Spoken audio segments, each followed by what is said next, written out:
everyone. Welcome to 28 for 28 podcast series. Hi Soham, I'm so excited to have you. Hello. I just got to know from you that you're 18, and I was also around 18 when I started working in the climate space.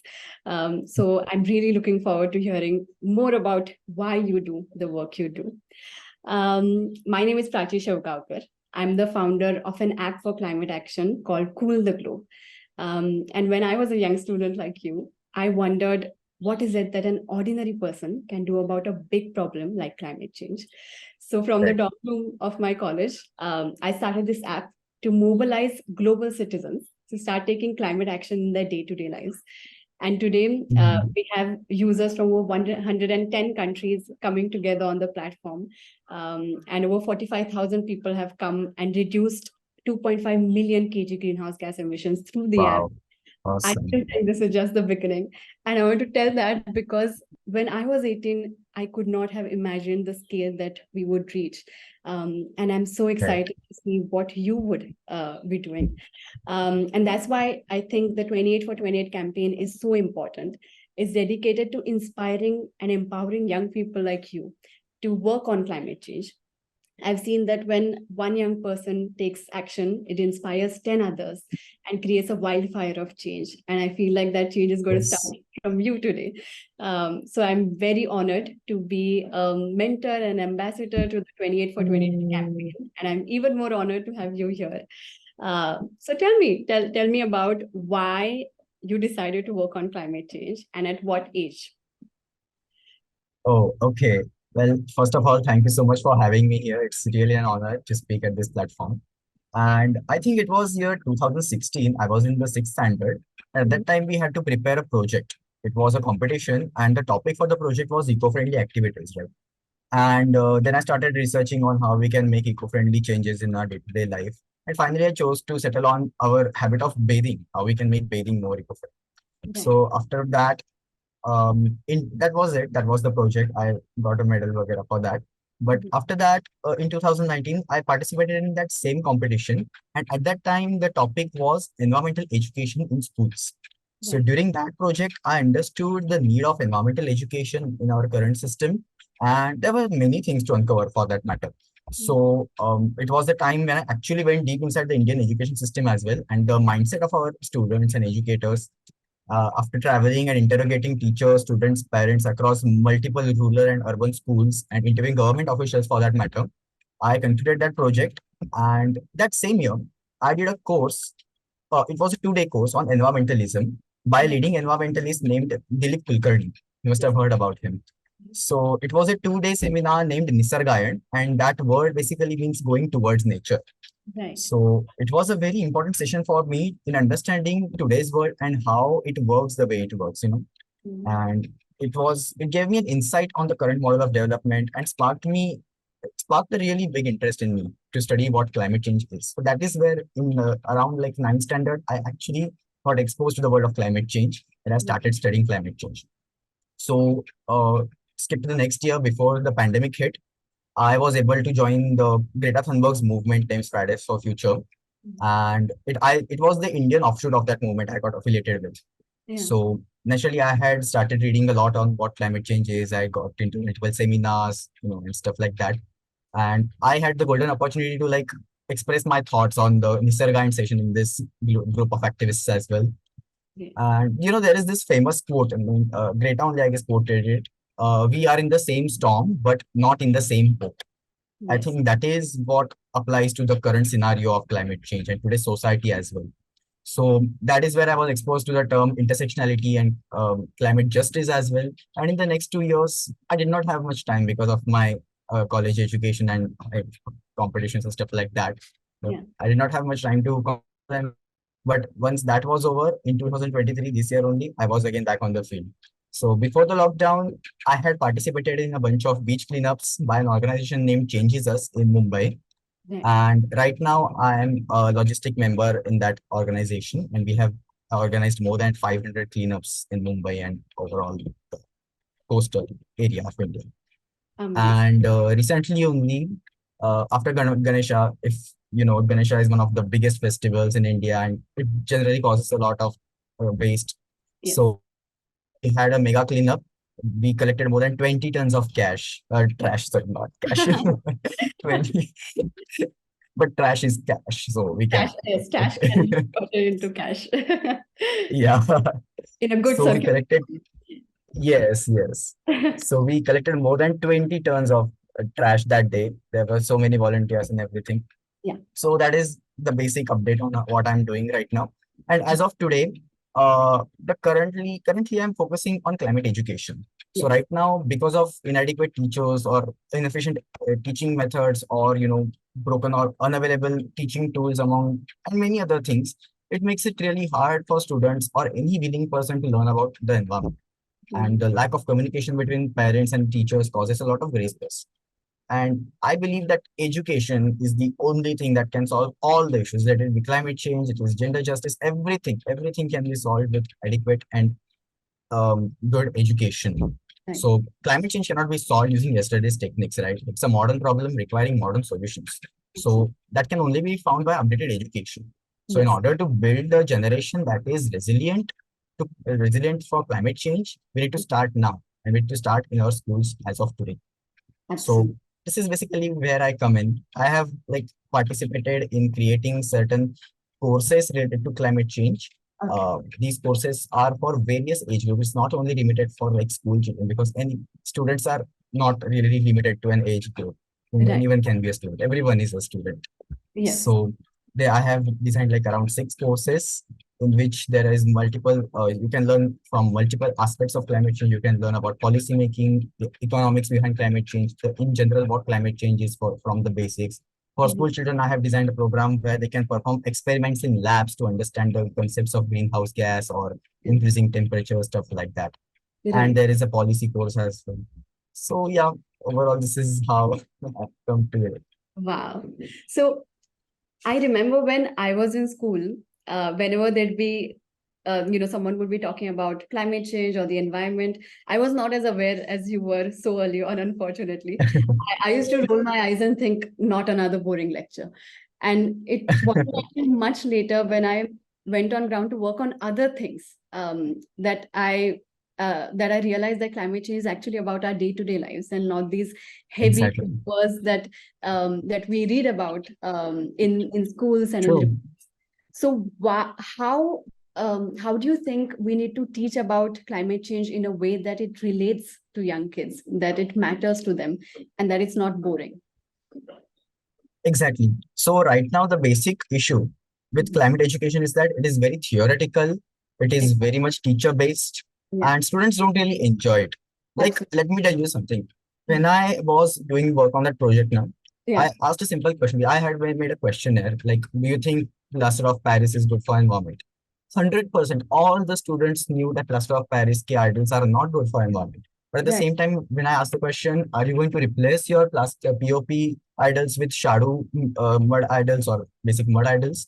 They were like, no, I don't want to. So students are aware. Students have the idea of what climate change is, but it is not really action based. The right, action thing is very much missing there. Like, what can I do? I right. remember when I was reading my textbooks now, there was this portion on pollution Mhm. and what can we do to reduce pollution. The answers were given like reducing the emissions from the factories and stuff like that. So Right, it does not relate with me. How can I reduce pollution on my level? right, So I think that approach there is missing. Secondly, I don't think there is a very holistic approach there. Like, environment is a subject, as just like you said, it's a day-to-day life subject, right? We cannot really separate it from the things that we do. So it's social, historical, aesthetic aspects, literature, physical aspects, scientific, technological. All these aspects need to be considered, and I think it should be linked with environment somehow, somewhere along the line, so that students can get an idea on right. how they can work in these different fields. And one more reasons I usually find for students not really enthusiastic about being environmental students is basically they don't see any opportunities in Yeah, this field, you know, right. but there is a lot of opportunity. We don't talk about it that often. That is, I think, the major issue there. Right, So if we could give them counseling, proper counseling, like what kind of green jobs are available in the market, how you can directly work in the field of environment. So I think right. that will spark a lot of interest. Um, What is like a key challenge that you face in the work you do? And how can the people who are going to be listening to this podcast, how can they support you? So the key challenge, I would say, is people lacking interest, first of all. Right. Second key challenge is that people are not really aware, or maybe they're aware to some extent, but they don't know how to Yeah. create, how to link their awareness to their actions. Like there is this bridge that we need to fill. There is this gap. So I think this is where education once again comes in, right? Yeah. If you are aware about your issues, then only you can act on those. And if you can act on those, then you can make others aware about those issues. It's like a Right. complete circle. Yeah. And that is where I would like to like contribute to society. Personally, I don't see myself being a politician or a policy maker, but rather just a small young change maker who just wants to link these two things. Right. Amazing. And how can people support your work? Well, first of all, supporting my work does not necessarily mean like you have to get on the ground and do, strikes and stuff like that. Mhm. Self-awareness is the first key towards any solving any issue, right? And for the youth of India or around the world as well, we have to recognize that I personally speaking, I am from a very privileged background, but Okay. many people in this world do not have this kind of background, right?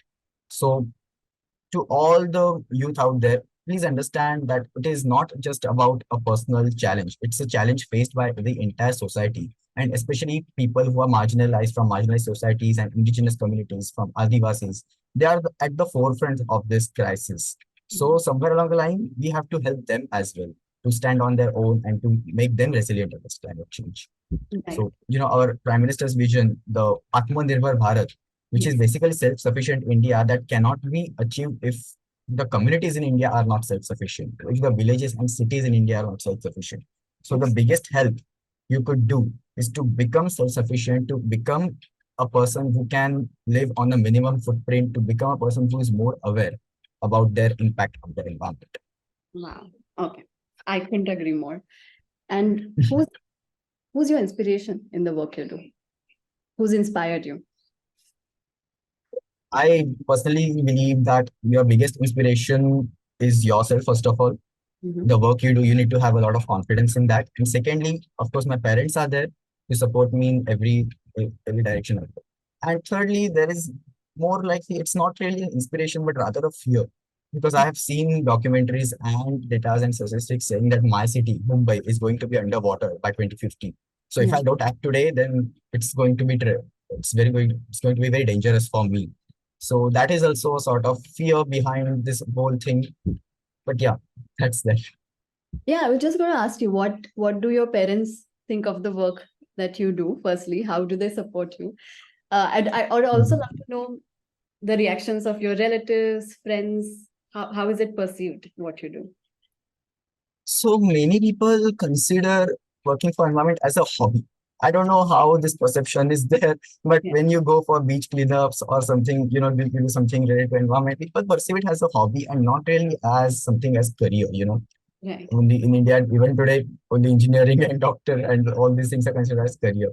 But fortunately, in my family, they are very supportive of me. They want me to participate in these things as much as possible to get more information. And as a person speaking, I want to become a civil engineer, and after that, I want to do environmental engineering. So they Okay. are supportive in that sense as well. Yeah. Uh, so yeah, I have a very supportive environment. At the same time, I many few people from my circle only who do not have supporting parents. So I kind of feel bad for them because they are not able to do such stuff. But somewhere along the line, we have to find the silver lining, right? Right. And then if you could define what you want to do, how you want to contribute to the world, as your mission, what would that be? What does Soham Hmm. want to be in the next 10 years? So I have thought about it a lot and like made my own model of 5 E's. So Okay. basically 5 E's is environment, Mhm. education, engineering, entrepreneurship, and economy. These are the 5 things that interest me a lot. Like this is where my interest lies in. So Yeah. wherever I work in, I will try to incorporate all these things into sustainability. I want to do environmental engineering, and after that, I want to make sure that I teach these things. I educate other people about Right. environmental engineering as well. So Amazing. So what is like your one line message to other young people who are listening to this? One line message. Well, I wouldn't say I'm a very big person to, give one liner quotes. So I would just quote Mahatma Gandhi here, like You are. be the change you want to see in the world. Yeah. You're doing that. So and I feel Yes. like we get inspired by people who look like us, and who Mhm. are our age but are following what they want to do. So I think you're definitely an inspiration to a lot of young people. You're an inspiration to me as well. You remind me a lot of my younger self. uh, uh, uh, I think it was amazing doing this interview with you, Soham. I can't wait to see where your journey takes you. And before we end this interview, I want you to just tell me in a couple of lines, what is it that you're most proud of in the work that you've done so far? What is it I'm most proud of? Wow. Okay. Recently in September, I had the opportunity to be a delegate for Oh, the LCOI, the local conference of youth, if you have heard of it.